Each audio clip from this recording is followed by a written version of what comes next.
at work. Jadi di dunia kerja pasti udah variatif banget gitu ya orang-orang di dalamnya.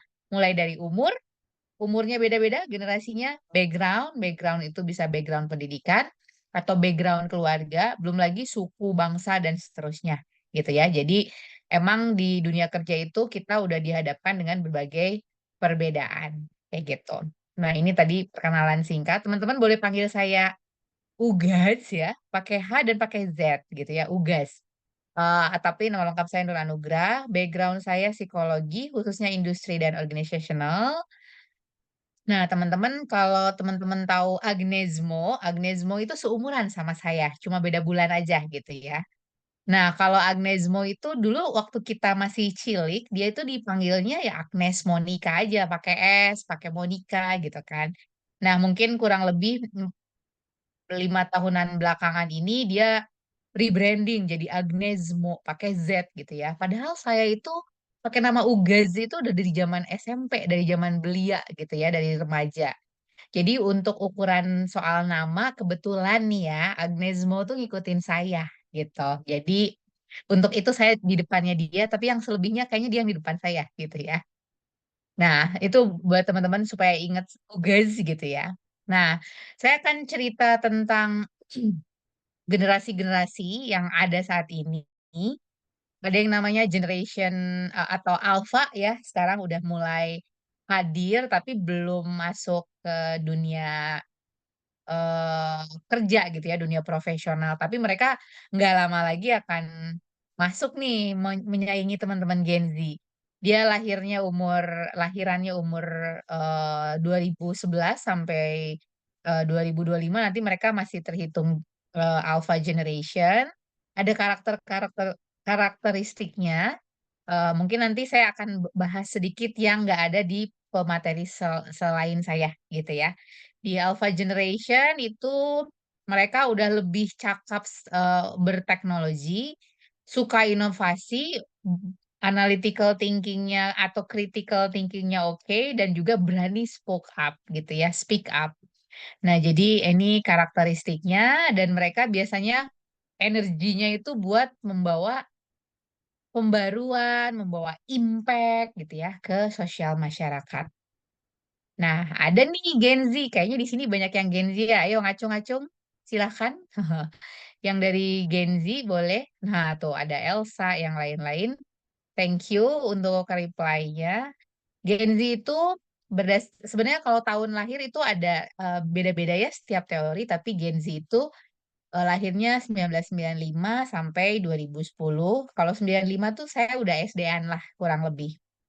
Nah, sebagian dari mereka udah bertumbuh dengan teknologi, tapi ada juga orang-orang Gen Z yang di daerah itu sebenarnya mungkin belum terpapar semasif kita nih yang di perkotaan. Nah, biasanya teman-teman Gen Z nanti akan dijelaskan sama Kak Elsa kayak gimana sih orang-orangnya gitu ya, karakteristik Gen Z.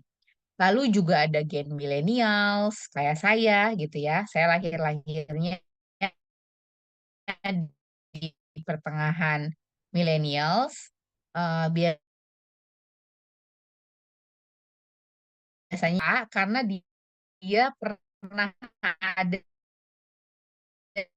di zaman masih analog ke digital. Dan biasanya orang-orang Gen Y ini lebih ekspresif, lebih berani berpendapat, meskipun juga sebenarnya agak-agak insecure gitu ya, karena dia ada mulai mengenal sosial media yang mana sebelumnya dia lihat seseorang tuh lebih real gitu ya. Jadi ada rentan stres di dalam diri millennials. Tapi kalau Gen Z biasanya eh, lebih mudah stres. Kalau yang Gen millennials, kalau Gen Z lebih mudah stres, lebih cepat gitu ya stresnya karena aksesnya lebih banyak. Kalau Gen millennials lebih rentan gitu ya, cenderung menuju stres gitu. Nah, Gen X nih nanti kalau Pak Dokter Tauhid sudah hadir, Gen X itu beliau-beliau nih dosen saya kebetulan, Dokter Tauhid dosen saya waktu S1 tapi masih in touch sampai sekarang. Mereka lebih apa ya, lebih disiplin, lebih pekerja keras karena zaman dulu hidupnya masih terbatas, terus juga banyak pemikiran-pemikiran yang lebih jangka panjang, berpikirnya lebih logis, terus juga maunya work life-nya balance, tapi ya mereka ada satu posisi mereka harus kerja keras gitu ya. Ini adalah Gen X. Nanti teman-teman boleh nanya langsung sama para orang yang ada di generasinya ya, kayak gitu. Nah, ini saya agak lewat aja soal ini. Nah, di sini challenge-nya, kita nih di Indonesia, teman-teman semua kalau sering dengar Indonesia emas, ini adalah salah satu yang juga generasi cakap perhatikan bahwa kita akan bertemu di 2025 kurang lebih nggak lama lagi gitu ya, 20 tahun tuh nggak terlalu kerasa. Kita akan ada di bonus demografi di mana banyak banget orang-orang yang usianya produktif. Termasuk saya mungkin udah menuju pensiun gitu ya.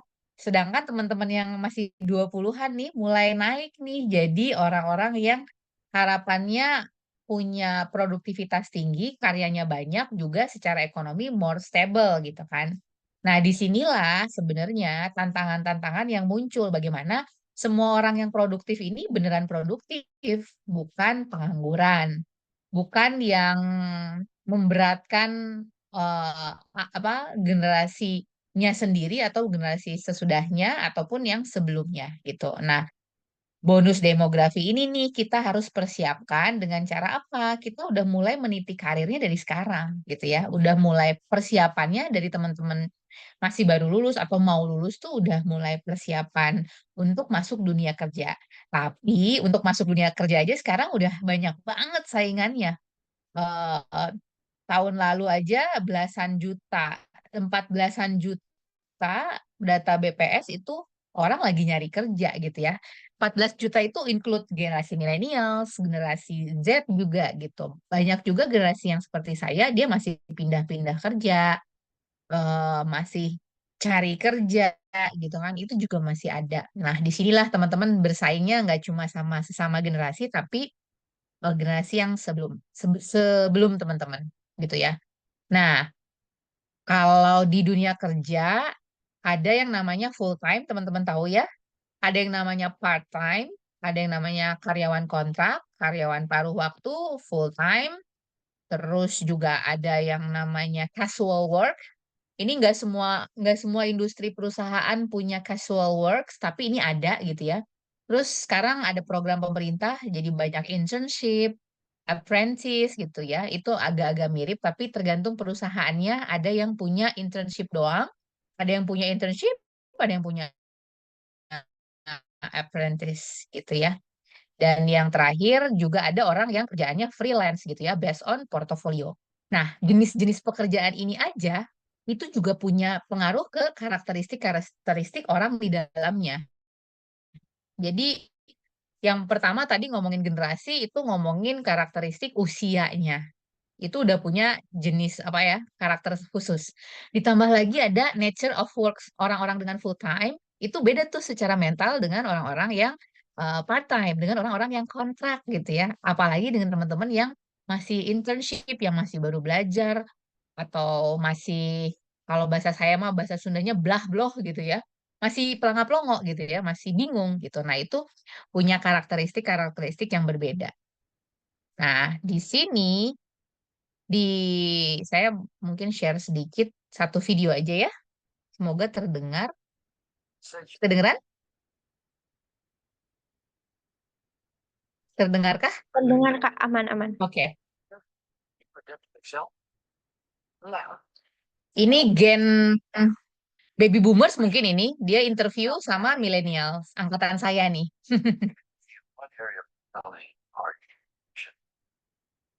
Snapchat, Pinterest, Instagram, Vine, Twitter, you know, the big ones. I'm surprised you didn't say Facebook.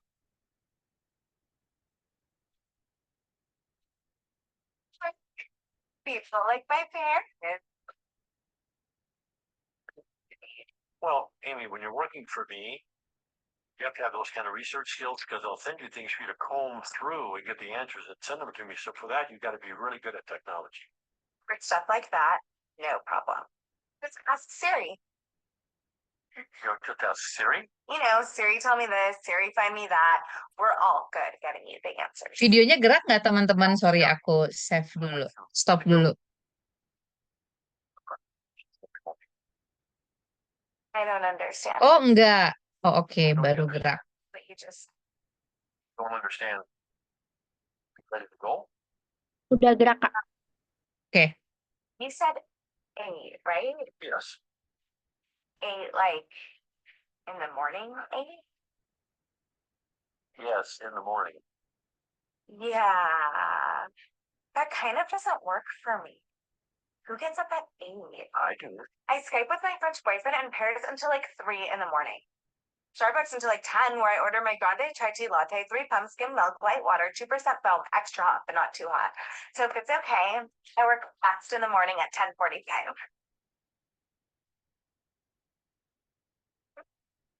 Wow. Yeah, I don't think we're gonna be a good fit. Why are you so negative? I can sense your hostilities, and right now I am not feeling very safe.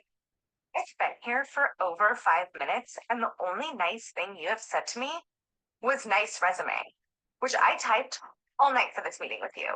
You've given me no guidance, no validation, no encouragement, no supervision. Is there an HR director somewhere? HR director? Yes, I need to speak to someone. I may have to take off today as a mental health day. They are. Amy, look at me. You don't work here. Are you firing me? Okay, yeah.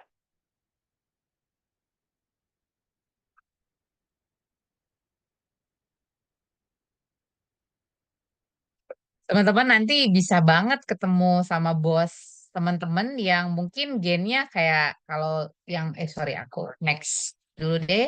Oke. Jadi Gen X, Gen Millennials itu juga punya perbedaan perilaku, Gen Z juga punya perbedaan cara berkomunikasi, cara berbicara. Nah, ini teman-teman perlu perhatiin nih. Sekarang di organisasi itu umuran bosnya teman-teman, kalau yang umuran saya udah mulai middle management gitu ya, udah mulai eh, jadi manajer, beberapa orang yang umurnya saya masih 30-an, tapi yang umur 40-an juga udah ada yang jadi director gitu kan. Itu juga udah possible sekarang dan mereka masih gennya gen millennials gitu ya. Tapi ada juga yang Gen X itu sudah juga dewasa, udah yang senior banget ya, bisa jadi top manajemen, selevel director juga, atau bahkan sudah jadi komisaris misalnya. Kayak gitu. Nah, ini ada sedikit tambahan dari saya, way of communication-nya beda. Generasi yang milenial Gen X itu biasanya minta ditelepon gitu kan. Kalau millennials ataupun juga teman-teman Gen Z itu udah mulai mintanya di email atau chat gitu kan. Sedangkan kalau yang senior kita mintanya by call kayak gitu. Ini ada beberapa perbedaan. Nanti mungkin lebih banyak eh, nanti banyak sharing ya. Tapi kalau dari saya, bagaimana teman-teman Gen Z, millennials juga mulai memahami bagaimana sih senior kita gitu ya. Kalau dari saya menghadapi generasi X, teman-teman yang Gen Z ngadepin angkatan saya dan juga yang milenial, yang Gen Z gitu ya, Gen X sorry.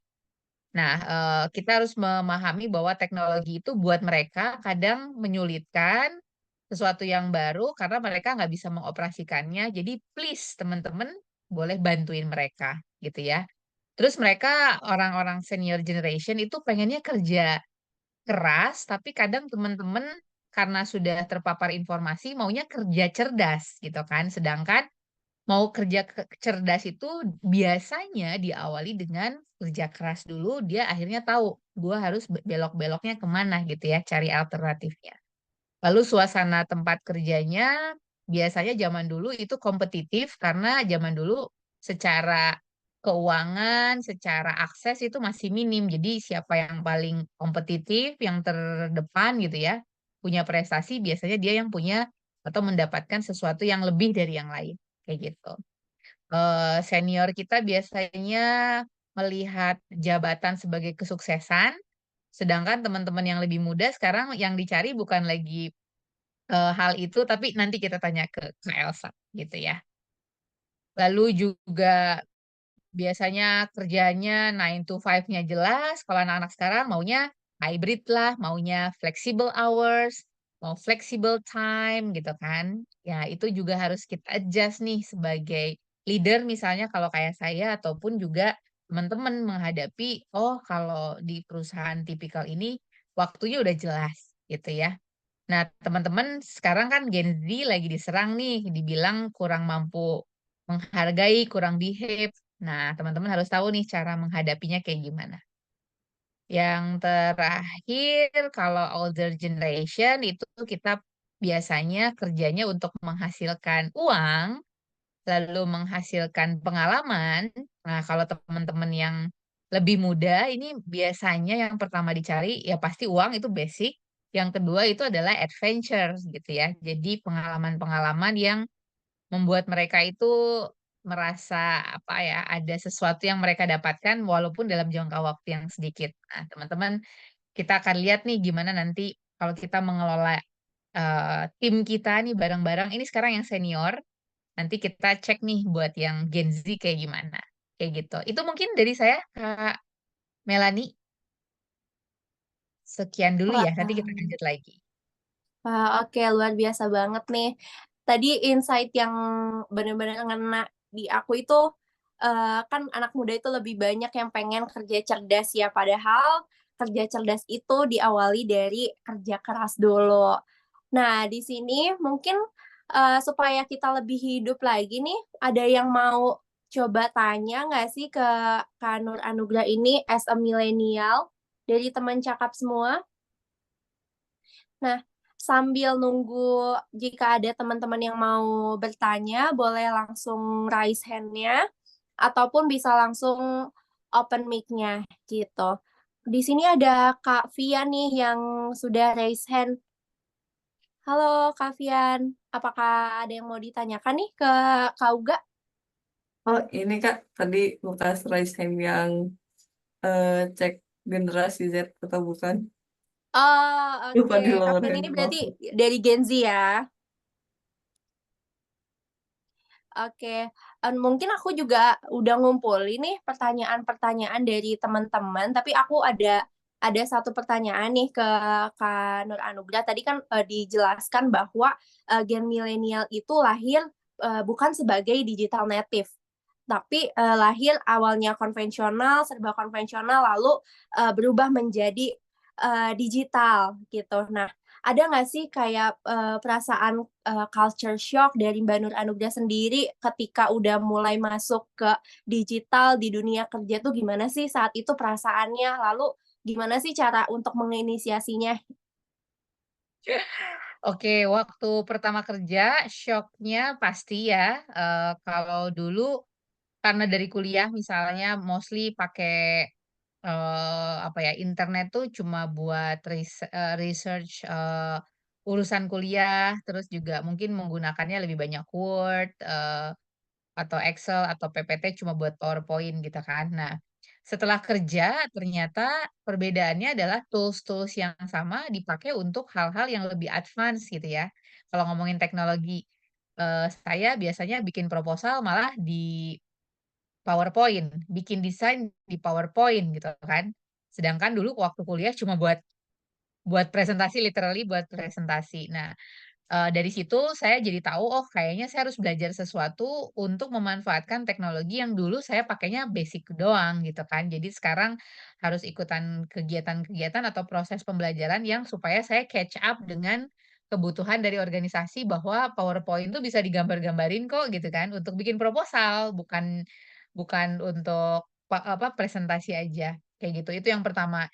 Yang kedua, memanfaatkan semua akses informasi untuk dapetin informasi yang ada, gitu ya, yang muncul di permukaan, tapi saya juga jadi belajar, ternyata ada yang namanya dark web, gitu ya. Saya baru kalau sekarang mungkin orang taunya dark web karena ada sesuatu gitu ya. Dulu kita lagi ada riset, ternyata dark web itu bisa untuk mencari karena background saya psikologi, kita bisa tahu kecenderungan-kecenderungan atau disorder-disorder orang yang mungkin nggak kelihatan di Google, nggak bisa di search, tapi kalau di dark web itu ada dan itu lebih menyeramkan gitu.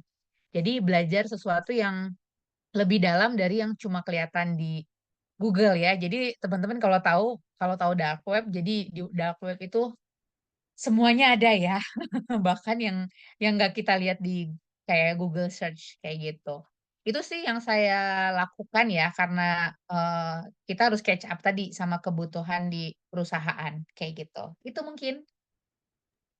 Wah, oke berarti, lebih ke menyelami tools-tools yang memang sudah pernah digunakan lalu, digali lagi ternyata fiturnya ini nggak cuma, hanya untuk satu fungsi aja, tapi bisa juga untuk fungsi yang lain. Nah, di sini aku mewakili teman-teman yang udah, menitipkan pertanyaan melalui Google Form. Mungkin, kayaknya ini tuh relate banget sih karena, mostly ini pertanyaannya tuh sama dari beberapa orang dan mungkin aku bisa bacakan ya. Nih, ada satu pertanyaan lagi perwakilan dari audiens ya, Kak Uga. Jadi Silakan, sorry aku ngecas. Ya, ya, silakan. nih kayak, kenapa sih banyak banget milenial yang suka membanding-bandingkan Gen Z dengan kondisi dirinya di masa lampau? Katanya tuh kayak gitu. Gimana nih teman-teman Gen Z, apakah merasa terwakilkan pertanyaannya? Boleh dong langsung dijawab, Kak Uga. Coba aku mungkin di sini relate. Kalau Gila Via itu. relate-nya karena kamu Gen Z-nya ya. Karena Gen Z-nya ngerasa dipojokin sama Gen millennials, Gen saya gitu ya. Saya sebagai Gen millennials, mohon maaf dulu nih. Kayaknya Kak Natalia juga Gen millennials nih, kayaknya. Iwit ya. Oke, kalau ngebanding-bandingin kita dengan orang lain, it's naturally comes from within ya, dari semua orang sebenarnya. Jadi bukan karena dia millennials dia banding-bandingin pun sebenarnya Gen X karena Pak Tauhid belum hadir ya. Gen X juga kayak gitu kan. Mereka membanding-bandingkan juga sebenarnya ke kita nih, ke angkatan saya gitu ya, ke millennials. Sekarang millennials nih gantian membanding-bandingkannya ke orang lain gitu ya, ke let's say yang lebih muda. Nah, mengapa hal itu terjadi? Memang em, eh, di di psikologi itu kan ada namanya personality, ada yang namanya environment. Jadi ada personality, ada environment, ada namanya behavior juga atau perilaku, ada yang kepribadian dan juga environment. Nah, orang lain ataupun teman kita lah gitu ya, orang lain tuh bisa yang beda umur tadi ya, beda generasi, bisa juga beda background. Kita akan membandingkan dengan apa yang terjadi di lingkungan. Sehingga kita tahu bagaimana saya harus bersikap, bagaimana saya tipikal orangnya. Nah, teman-teman, ketika teman-teman membandingkan diri teman-teman dengan orang lain, karena di situ ada fungsi si environment itu. Jadi, eh, behavior seseorang itu adalah rumusnya nih ya, kalau pakai ngomongin rumus teori psikologi, behavior seseorang itu adalah hasil dari perpaduan personality dia dikali environment. Jadi kita nggak bisa bilang gue lebih tough kalau gue nggak tahu ada yang lebih weak gitu ya, ada yang lebih lemah atau ada yang lebih kuat dari aku. Karena tadi ada pengalinya adalah environment atau orang yang ada di luar kita. Nah, seperti itu. Jadi emang ada ininya ya, ada basic teorinya kenapa kita selalu membandingkan orang lain karena memang itulah eh, behavior kita seperti itu. Kayak gitu. Itu sih dari saya. Wah, ternyata, eee budaya membanding-bandingkan ini bukan hanya Gen Z ya, ternyata yang dibandingkan, tapi Gen Betul, milenial juga dibandingkan oleh gen sebelumnya. Kalau boleh tahu nih, betul. kalau Gen milenial tuh saat itu dibandingkannya tuh dalam hal apa sih, Kak? Sama tentang kerja keras. Jadi kalau zaman dulu kan kerja kerasnya ya karena belum ada kendaraan. Misalnya zaman kita sekarang udah ada dulu motor atau mobil sudah zaman milenial kayak saya udah tersedia. Sedangkan zaman Gen X atau baby boomers belum ada, orang semua jalan kaki, naik sepeda, naik kendaraan umum gitu ya. Yang naik mobil tuh orang-orang yang punya privilege. Kalau sekarang kelas menengah itu udah pada pakai mobil, pakai motor gitu ya. Sepeda tuh malah sesuatu yang lebih di belakang lagi. Nah, itu jadi ngebandinginnya, oh iya dulu kita nggak punya ini, nggak punya itu, kalian udah punya. Sama sebenarnya generasi milenials juga kayak gitu. Coba nanti kita tanya Kak Elsa ya. Oke, berarti antar generasi itu ada, sesuatu yang mungkin kurang disukai oleh generasi sebelumnya gitu ya, Kak, ya? Mhm. Nah, sekarang, kita beralih nih ke Kak Elsa sebagai Gen Z. Gimana sih, Kak, penjelasannya? Lalu sebagai Gen Z itu kita seperti apa sih karakteristiknya? Boleh Kak Elsa, silakan. Oke, terima kasih Kak Melania. Halo semuanya, selamat malam. Nah, sebelum aku izin share screen dulu ya.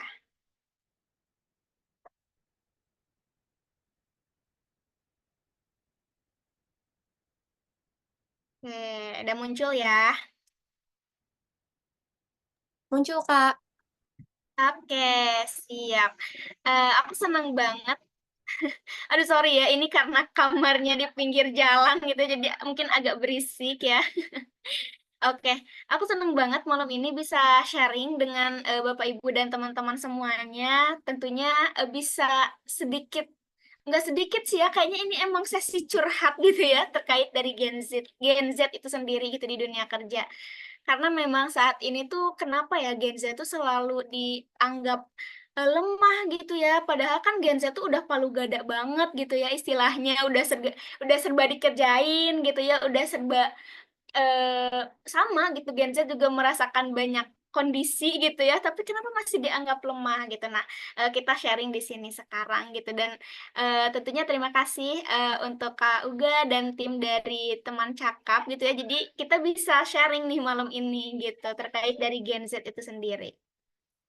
Oke, tadi juga udah diperkenalkan sebelumnya gitu ya sama Kak Okta itu terkait dari, aku sendiri gitu ya. Nah ini sedikit gambaran dari personality aku gitu, eee, seperti apa kegiatanku. Ini juga mungkin bisa jadi gambaran gitu ya untuk, semua yang hadir pada Zoom malam ini, eee, seperti apa sih gambaran Gen Z saat ini tuh ya kayak gini gitu ya. Gen Z tuh nggak cukup sama satu instansi aja gitu, Gen Z tuh nggak cukup sama satu kerjaan aja. Kenapa ya gitu, kenapa Gen Z tuh, multitasking banget gitu ya, segala apa-apa tuh digasin gitu, "Ayo," gitu, "siap," gitu. Nah, nanti kita, sharing di sesi ini. Oke, sebelum aku sharing, aku mau tahu dulu, apa sih yang sering dirasakan oleh generasi sebelumnya gitu ya, ketika bekerja dengan Gen Z, begitupun juga Gen Z gitu ya, apa yang sering dirasakan ketika bekerja dengan Gen sebelumnya? Boleh ya share di kolom komentar.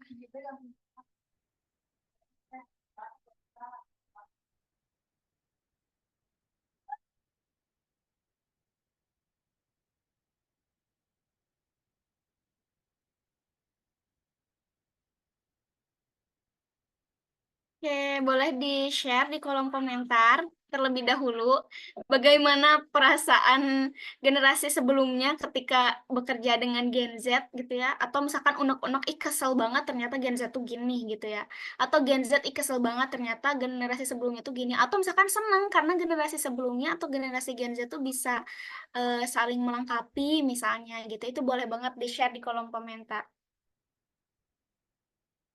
Yo, yang mau curhat bisa sekalian ya.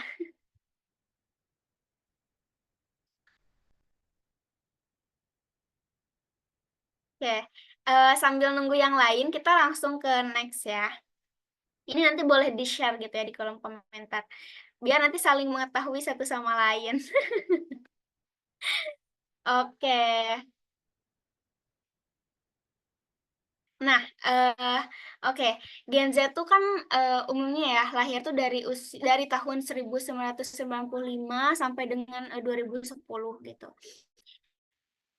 Aku kemarin sempat baca beberapa penelitian gitu yang menyebutkan bahwa, Gen Z tuh punya karakteristik yang ketergantungan gitu.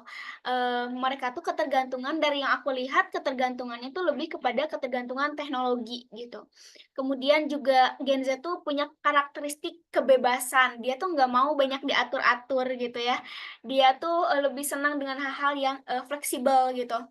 Kemudian juga individualisme, ternyata gitu ya dari, pengalaman aku juga betul sih gitu ya banyak Gen Z yang individualisme gitu, dia tuh, nggak mau diganggu gitu ya, pokoknya dia fokus dulu sama berbagai kerjaan dia, tapi kalau udah selesai dia akan melibatkan banyak orang untuk, melanjutkan si prosesnya gitu. Jadi kayak misalnya, perencanaan ide segala macam kadang Gen Z tuh karena dia merasa berada di lingkungan yang serba mudah dan cepat gitu ya dari pengaruh teknologi, jadi bisa apapun bisa gitu, tapi nanti ketika eksekusi baru bisa sama-sama, biasanya kayak gitu juga gitu.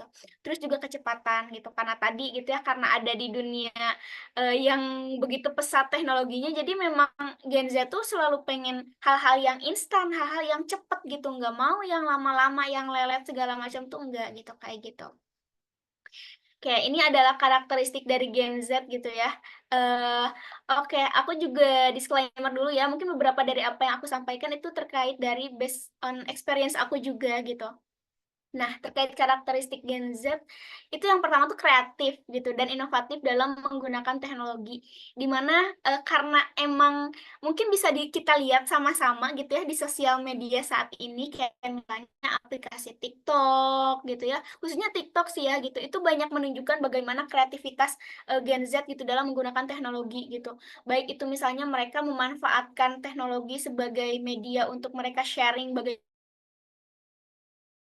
kan mereka, menyebarluaskan bagaimana kondisi pekerjaan mereka gitu, kayak misalnya di lingkungan kerjanya kayak gimana, itu juga banyak dikontenkan gitu, sehingga banyak orang yang tertarik untuk bergabung di instansinya gitu ya. Jadi kan secara tidak langsung konten yang dibuat tuh selain dari untuk, menunjukkan kebahagiaannya mungkin ya gitu ya, atau mengekspresikan dirinya, tapi juga bisa nge-branding si perusahaannya gitu. Itu kan salah satu bentuk, inovatif yang secara nggak langsung itu tuh promosi perusahaan juga gitu, tapi ya dikemasnya dengan konten-konten yang misalnya menunjukkan bagaimana kondisi di pekerjaannya, sesantai apa gitu ya, mungkin nggak selalu santai gitu, kayak gitu. Terus juga multitasking gitu ya. Gen Z tuh kebanyakan sekarang tuh bisa dilihat mungkin lebih banyak ke kayak freelance-freelance gitu ya, kemudian juga part-time gitu, jadi jarang, ada gitu, tapi, maksudnya banyak juga gitu yang, jadi freelance gitu ya, dia kerja di berbagai instansi atau kerja di berbagai pekerjaan gitu ya. Kemudian juga visioner dan realistis gitu. Mungkin kan, belakangan itu kita pernah lihat gitu ya konten yang di mana membahas, Gen Z tuh kenapa ya kalau misalkan wawancara misalnya nanya gajinya berapa gitu. Terus juga, tujuan karirnya tuh dia akan, seperti apa ke depannya ya karena realistis gitu, karena banyak banget tuntutan dalam hidupnya sehingga dia tuh, mengutamakan hal itu gitu. Dia akan fokus pada tujuan dan hasilnya nih kalau saya kerja gini, nanti hasilnya gimana ya gitu. Itu akan difikirkan gitu. Terus juga Gen Z tuh, sekarang tuh lebih banyak kayak misalnya pokoknya, target saya tuh di usia segini harus gini gitu, harus punya ini, kayak orang lain harus kayak bisa gini. Terus di 5 tahun ke depan saya harus udah kayak gini segala macem. Wah banyak banget gitu ya, itu visioner banget gitu orangnya. Yang keempat adalah mengutamakan fleksibilitas dan keseimbangan hidup. Kalau Gen Z tuh pengennya yang bebas-bebas, gak mau diatur, betul ya kayak tadi kata, Kak Uga gitu ya, gak mau diatur-atur gitu, emang betul gak mau diatur-atur gitu. Gen Z tuh kayak kalau semakin diatur dia semakin tertekan gitu, semakin tertekan semakin sulit untuk berpikir secara, bebas gitu ya, tapi, terstruktur gitu, itu akan cukup sulit gitu. Dan keseimbangan hidup gitu. Jadi, eee, yang penting saya bahagia nih gitu, mental saya sehat. Kalau misalkan ternyata lingkungannya nggak mendukung, gaji misalnya besar tapi tuntutannya aduh berat banget, nggak sesuai gitu ya, ya dia akan punya peluang untuk mengundurkan diri gitu, kayak, "Ah, ya udahlah mending kita cari pekerjaan yang lain yang bisa bikin kita lebih senang, kita, mental kita lebih sehat," gitu, kayak gitu. Kemudian yang kelima itu rentan terhadap kondisi stres karena memang tadi gitu ya multitasking gitu ya, apa-apa serba dikerjain gitu ya, banyak kerja di mana-mana, jadi freelancer di mana-mana, apapun dikerjain, tuntutan hidupnya juga besar gitu ya, tuntutan dari teknologi, dari lingkungan, dari keluarga gitu ya. Itu kan jadi satu hal yang terus nih menumpuk di pundak-pundak para Gen Z gitu ya, terus juga terus dipikirin gitu ya, belum lagi mikirin kerjaan, belum lagi mikirin Eee, terus misalnya dari kanan kiri perlu apa, atau misalkan kita harus gimana segala macam gitu. Makanya rentan terhadap kondisi stres gitu. Karena Gen Z ini tuh tipikal orang-orang yang cukup overthinking gitu ya, gitu. Jadi memang cepet banget nih untuk stresnya gitu. Kemudian yang keenam itu mudah beradaptasi. Karena kan kalau Gen Z tuh orang-orangnya lebih luwes ya, lebih bergaul gitu. Maksudnya karena dia berada di dunia teknologi yang sangat pesat, jadi, orang-orangnya tuh kalau ngobrol, yang ngobrol aja gitu, bodo amat mau bener mau enggak, yang penting kita ngobrol gitu, biasanya kayak gitu. Tapi jadi lebih mudah juga untuk paham, oh ternyata kalau di kondisi kayak gini kita baiknya kayak gini gitu. Oh kalau misalkan, ternyata kalau kita ngomong kayak gini, bagusnya kayak gini nih kalau untuk di lingkungan pekerjaan. Misalnya ke ke generasi sebelumnya, oh ternyata harus kayak gini. Nah mereka bisa belajar dari teknologi tadi, gitu. Terus juga fokus terhadap pengembangan karir dan pembelajaran. Jadi, tadi gitu ya bahwa Gen Z tuh akan lebih fokus kepada, pengalaman hidupnya gitu. Emang sih ya, finansial, pendapatan itu juga diperhatikan gitu, tapi tadi balik lagi gitu, Gen Z tuh senang dengan petualangan dalam hidupnya gitu ya.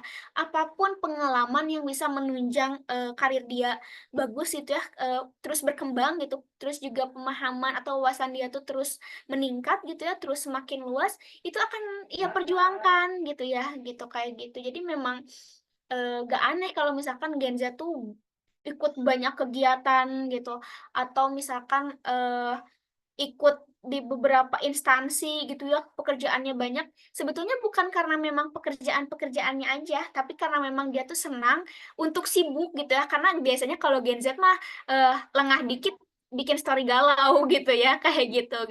Tapi ya itu hal yang wajar kan gitu, tapi dengan, dia sibuk, dia tuh akan punya banyak pengalaman sehingga akhirnya dia punya bekal nih untuk menghadapi, di masa yang akan datang yang di mana dia akan menghadapi generasi alpha yang lebih, cerdas lagi gitu, yang lebih, paham lagi terkait teknologi dan segala macam gitu. Makanya, itu juga karakteristik dari Gen Z.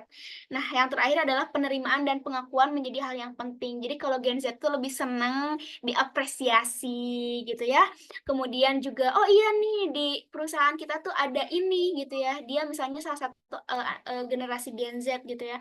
"Boleh gimana pendapat kamu terkait hal ini?" Gitu, diberikan kesempatan untuk menyampaikan ide dan gagasannya. "Oh iya bagus ya," gitu misalnya gitu.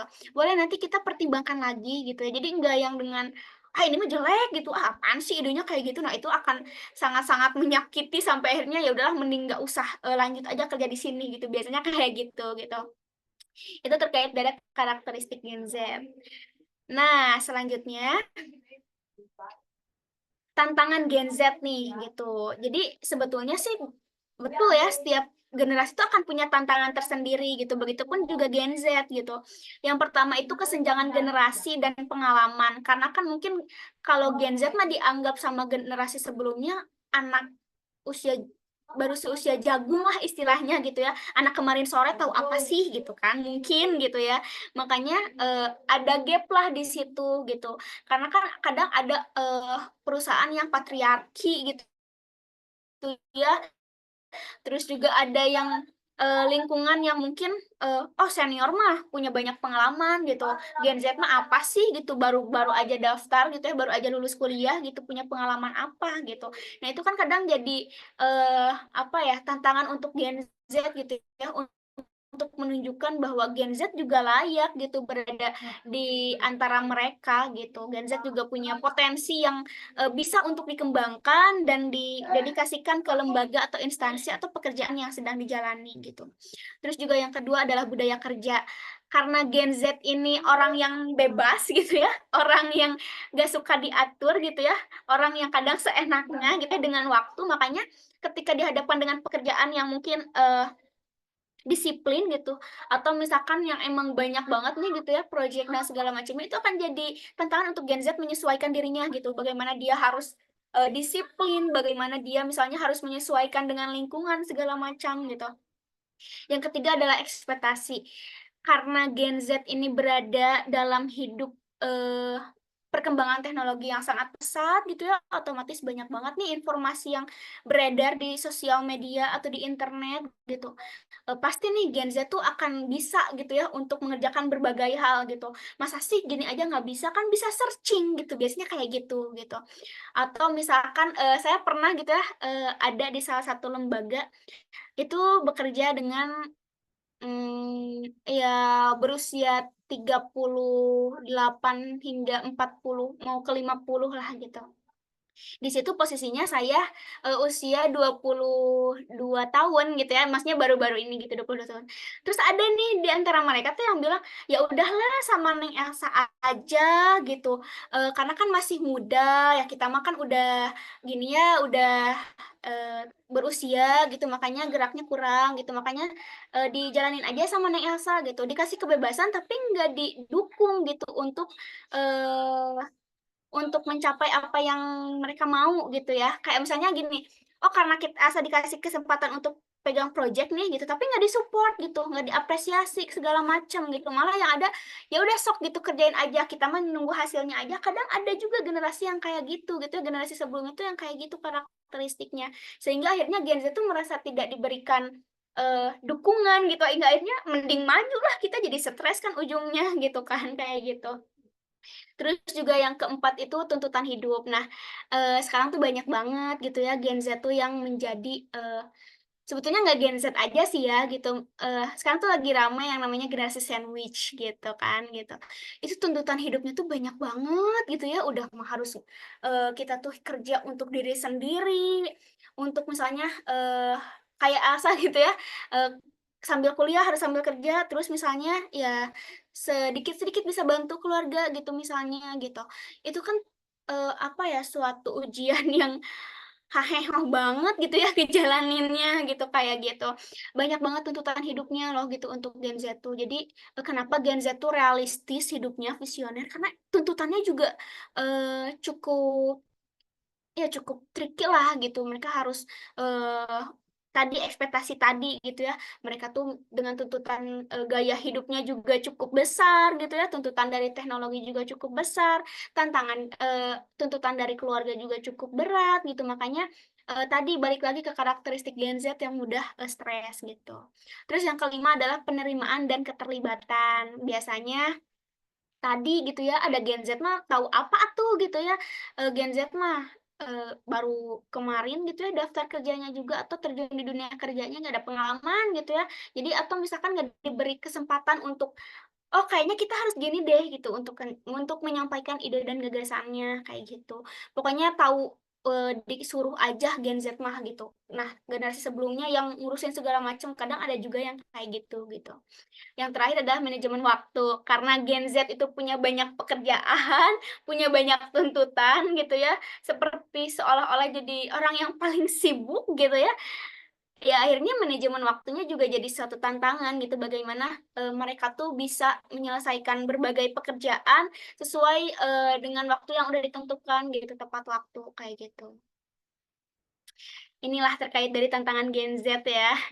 Nah, jadi sebetulnya apa sih gitu yang diinginkan sama si Gen Z ini gitu? Yang pertama adalah tugas, struktur, dan panduan yang jelas. Jadi misalnya, pimpinan tuh mau ngasih tugas ke Gen Z untuk ngerjain suatu project misalnya. Nah, jelasin nih si tujuan project ini tuh untuk apa gitu. Kita tuh perlu kolaborasinya sama siapa aja gitu. Sedetail mungkin gitu. Dan kasihlah kebebasan atau ruang untuk Gen Z. Nah, sekarang saya udah jelasin semuanya secara detail. Saya serahkan ke kamu gitu ya. Pokoknya tanggal segini udah selesai. Dah. Ya udah Gen Z tuh meskipun kelihatannya mungkin main handphone terus gitu ya, santai-santai, tapi itu akan dikerjakan gitu. Ketika dia udah diberikan penjelasan secara detail dan terstruktur gitu ya. Kemudian dia diberikan ruang untuk mengerjakan itu, kepercayaan gitu ya dari pimpinannya, dia akan merasa dihargai dan akan sungguh-sungguh gitu dalam mengerjakannya gitu. Terus ini penerimaan, keterbukaan gitu ya, keseimbangan dan kebebasan. Jadi sebetulnya kepada Gen Z mah nggak usah ada yang ditutup-tutupi gitu. Kalau misalkan ternyata kinerjanya jelek, ya mending dikasih tahu aja gitu ya, meskipun harus dengan cara yang komunikasi yang baik gitu ya, yang asertif, yang dimana oh ternyata saya ngelihat kayaknya kamu tuh kayak gini ya gitu siklus kerjanya. Nah kayaknya sih baiknya lebih gini ya gitu. Jadi diberikan solusi juga gitu. Eh, Terbuka gitu ya antara rekan kerja dengan hidup gitu ya, di mana dia tuh bekerja tidak hanya untuk menyelesaikan pekerjaannya aja, tapi bekerja dengan hati gitu ya. Dia merasa nyaman, merasa bahagia dalam mengerjakannya gitu. Dia enjoy menikmati pekerjaannya dan kebebasan tadi gitu. Bebaslah kamu mau ngerjain di mana aja, sok aja yang penting dikerjain gitu. Biasanya kayak gitu gitu. Gen Z tuh pengen kebebasan. Terus juga kesempatan untuk mengeksplorasi potensi yang dimiliki gitu. Kayak misalnya Elsa kerja sebagai freelance content creator dan copywriter gitu misalnya gitu.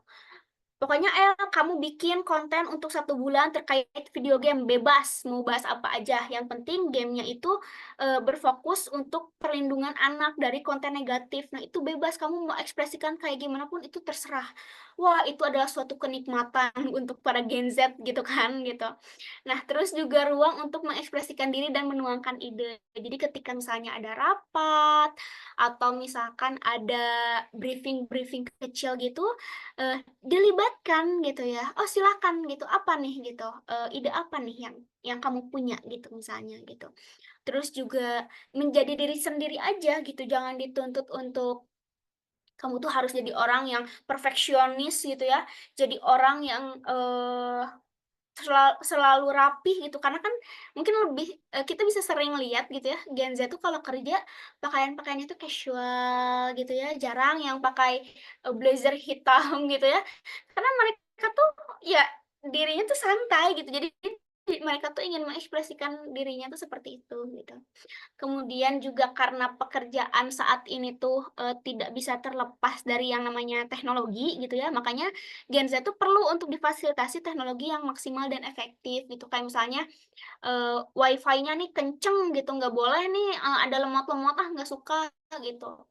Terus juga misalnya, biar karena Gen Z tuh mau kebebasan gitu ya, kadang, nggak mau bawa laptop gitu, disediain aja lah di kantor, jadi nggak usah pulang pergi, nggak usah bawa bawa laptop gitu, tapi di rumah, kalau misalkan mau ngerjain pakai laptop masing-masing gitu, pakai laptop pribadi gitu, kayak gitu.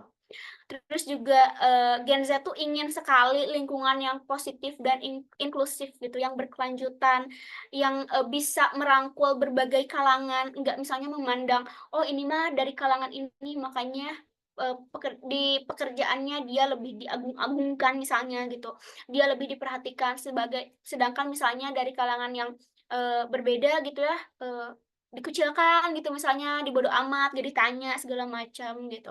Mereka pengen lingkungan yang positif, lingkungan yang selalu nge-support nih, oh kayaknya kamu bisa ini deh gitu, ayo kita sama-sama untuk mencapai ini gitu misalnya kayak gitu. Terus juga mentoring dan pendampingan tentunya. Jadi Gen Z tuh nggak suka dilepas dibiarin gitu aja gitu ya gitu. Jadi nggak cuman dilepas dibiarin gitu aja sama pasangannya, tapi juga sama mentornya tuh nggak suka gitu. Pengennya yang didampingi gitu loh gitu. Pak kalau misalkan kayak gini gimana ya gitu. Nah itu tuh mentoring terus gitu kayak gitu. Jadi nggak yang dibebasin banget banget banget enggak gitu ya. Yang ketat banget enggak juga gitu. Ya fleksibel aja tapi tetap dengan adanya mentoring dan pendampingan gitu. Ini gitu yang Elsa riset kepada berbagai lingkungan Gen Z gitu ya. Oh ternyata pengennya kayak gitu gitu. Nah, kemudian ini beberapa strategi gitu ya mungkin yang bisa dilakukan gitu untuk Gen Z gitu ya. Yang pertama itu diberikan umpan balik dan pengakuan yang tepat waktu. Jadi ketika misalnya Gen Z menyampaikan sesuatu, melakukan sesuatu, menyelesaikan pekerjaan gitu ya misalnya gitu, diberikan umpan balik, dia cuman oh iya simpan situ atau oh iya kirim ke sini enggak gitu, tapi oh iya makasih ya gitu, nanti aku segera review gitu, nanti saya segera review ya hasilnya gitu misalnya, atau langsung direview gitu. Terus, "Oh kayaknya ini gini deh," gitu, "Oh ini udah cukup," gitu, "terima kasih banyak ya kamu udah bekerja secara, maksimal gitu, kamu udah bekerja keras gitu, kamu boleh istirahat dulu gitu, nanti bisa lanjutkan pekerjaan yang lainnya," gitu, misalnya kayak gitu. Jadi dia tuh apa ya, dirangkul gitu ya, diberikan umpan balik dan pengakuannya tuh yang sesuai dengan apa yang dia kerjakan gitu. Tapi nggak suka juga dengan yang misalnya kinerjanya tuh kurang maksimal, tapi, "Oh iya kerja kamu tuh bagus," gitu ya, dan nggak dikasih solusi, nggak dikasih saran gitu, sebetulnya tuh apa sih, kekurangannya gitu. Jangan sampai misalnya dibicarakan di luar, di belakang si Gen Z ini gitu, biasanya kayak gitu. Terus juga yang kedua itu kesempatan, untuk mengembangkan potensi yang dimiliki gitu ya, baik dengan misalnya adain pelatihan gitu ya, in-house training gitu, atau atau peluang pengembangan lain kayak misalnya, kalau misalkan untuk, instansi-instansi yang ikut kegiatan, apa misalnya gitu ya, yang stand-stand bazar gitu misalnya gitu ya. Nah mereka tuh dikasih peluang untuk mereka hadir di sana sebagai si penjaga booth-nya sehingga dia tuh punya, peluang untuk mengembangkan potensi komunikasinya misalnya gitu ya, atau pemahaman dia terkait si produk yang dijual gitu ya, itu juga kan bisa gitu. Terus juga, ciptakan lingkungan yang positif, kolaboratif, dan, fleksibel. Tetep ya nggak bisa dilepas dari yang namanya fleksibel gitu. Jadi memang lingkungannya tuh harus yang happy-happy gitu ya, gitu. Ya pasti sih ya yang namanya dunia kerja mah akan selalu ada situasi yang di mana kita tuh akan hektik masing-masing, kita tuh akan sibuk masing-masing gitu ya, akan repot masing-masing, tapi selepas itu tuh kayak misalnya ada sesederhana abis sibuk tuh kita kumpul, terus cerita random gitu, itu tuh akan bikin seneng Gen Z gitu ya dalam dunia pekerjaan dan dia merasa, "Oh lingkungannya positif nih," gitu. Terus juga misalnya ngedukung, "Oh kayaknya kamu nanti, bisa deh misalnya ikutan ini untuk misalnya pelatihan apa," gitu, itu juga bisa. Dan yang terakhir adalah tetap gitu, adanya mentoring dan bimbingan karir. Misalnya, sebulan sekali gitu ya, ada diskusi dengan pimpinan gitu ya, atau misalkan diskusi dengan, pihak-pihak yang berkaitan dengan, sumber daya gitu ya, bagaimana misalnya, kita tuh bisa mengembangkan potensi dan karir kita gitu. Terus juga misalnya ke depannya kita tuh akan, kayak gimana sih tantangan yang akan dihadapi di perusahaan itu gitu. Itu perbanyak diskusi gitu ya, mentoring gitu. Jadi Gen Z tuh merasa, diakui keberadaannya dan dia tuh diberikan pemahaman-pemahaman, ilmu dan wawasan yang mungkin dia tuh nggak tahu gitu. Nah, dengan adanya mentoring ini tuh dia bisa tahu dan bisa mempersiapkan diri untuk lebih maksimal lagi gitu.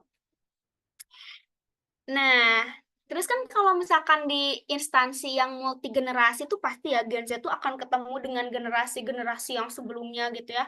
Mungkin usianya yang jauh-jauh gitu ya, tapi tentunya perbedaan ini tuh bukan jadi masalah sebetulnya gitu. Ya jadi masalah tapi masih bisa untuk ditangani gitu.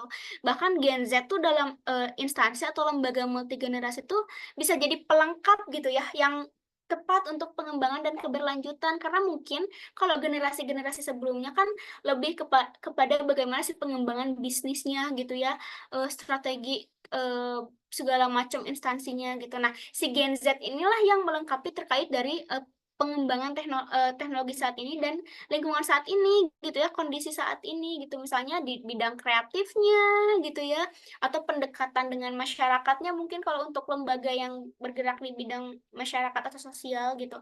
Jadi memang bisa saling melengkapi gitu ya, kayak gitu.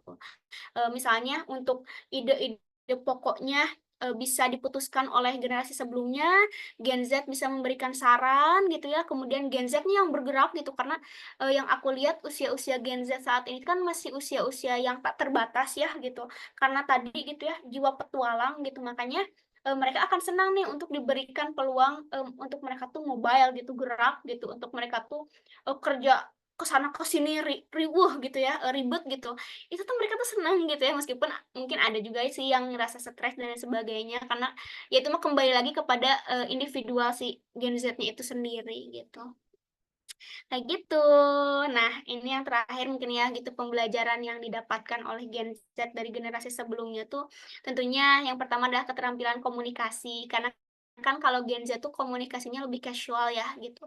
Jadi memang dalam dunia kerja mereka akan banyak belajar dari senior-seniornya gitu, dari generasi-generasi sebelumnya. Karena kalau Gen Z itu kan komunikasinya tuh udah terpapar dengan komunikasi-komunikasi di dunia digital gitu ya. Sedangkan kan kalau misalkan generasi sebelumnya mungkin komunikasinya udah pengalamannya banyak, jadi komunikasinya juga lebih teratur, lebih terarah gitu ya, lebih bijak dan lain sebagainya. Kemudian juga budaya kerja, mungkin karena Gen Z mah orangnya bebas gitu ya, sedangkan generasi sebelumnya disiplin gitu ya, mereka pemikir banget, pekerja keras gitu, makanya Gen Z tuh akan belajar dari sana. Oh, senior saya tuh kayak gini, mas saya terus-terusan kayak gini gitu, biasanya akan selalu ada pemikiran-pemikiran kayak gitu gitu. Atau misalkan, oh ternyata di lingkungan pekerjaan saya tuh kerja tuh senior saya tuh kayak gini gitu. Saya tuh malu kalau misalkan kerja sayanya nggak maksimal gitu, biasanya kayak gitu. Terus juga pengalaman dan pengetahuan tadi gitu ya, dimana ketika misalnya senior-seniornya menceritakan bagaimana pengalamannya, terus juga apa sih yang misalnya eh, pemahaman-pemahaman atau wawasan terkait instansi atau lembaga gitu ya, itu disampaikan kepada Gen Z gitu. Jadi Gen Z tuh jadi banyak tahu juga gitu. Jadi lebih paham lagi nih terkait dari apa yang sebetulnya diinginkan oleh lembaga dengan apa yang seharusnya dilakukan oleh Gen Z. Dan yang terakhir adalah manajemen dan kepemimpinan. Karena Gen Z tuh orang-orang teknologi tadi gitu ya, orang-orang yang hidup di tengah perkembangan teknologi yang sangat pesat. eh, dengan adanya manajemen dan kepemimpinan itu mereka bisa belajar gitu bahwa oh di tempat kerja tuh kayak gini gitu.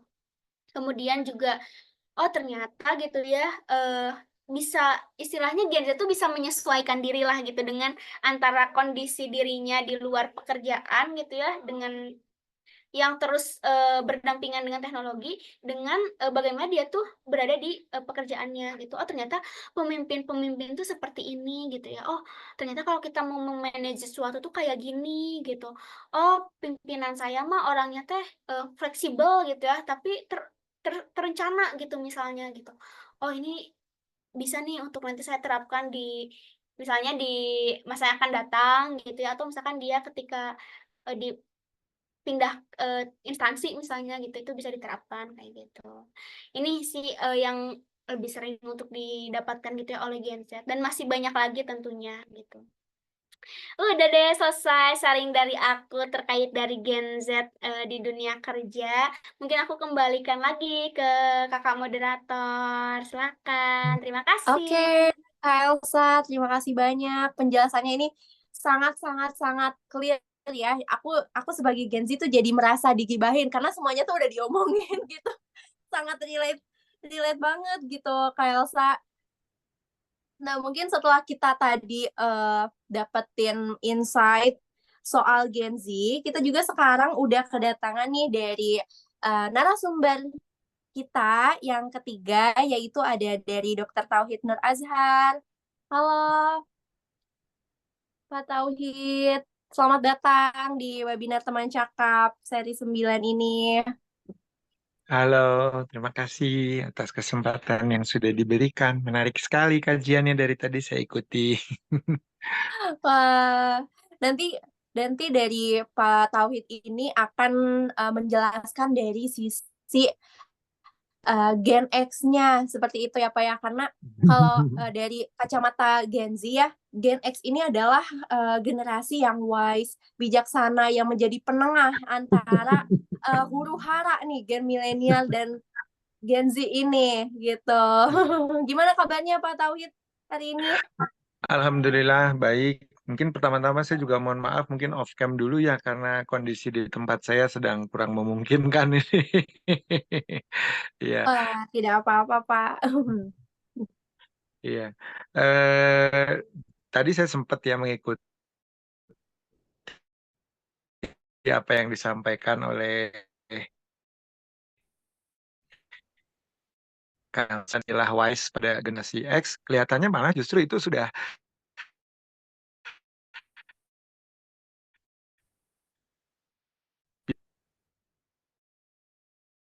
bisa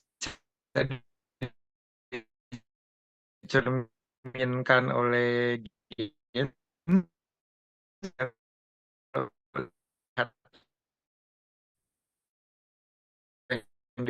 banget loh kalau saya gitu. Jadi saya blog disebut boomer, bahkan boomer. Dan kalau kita lihat di Indonesia dengan life expectancy yang cukup apa ya masih bisa mencapai pre-boomer yang artinya mungkin usianya sudah aktivitas di dalam masyarakat. Tentu ini kan treatmentnya juga agak berbeda ya dengan teman-teman yang tadi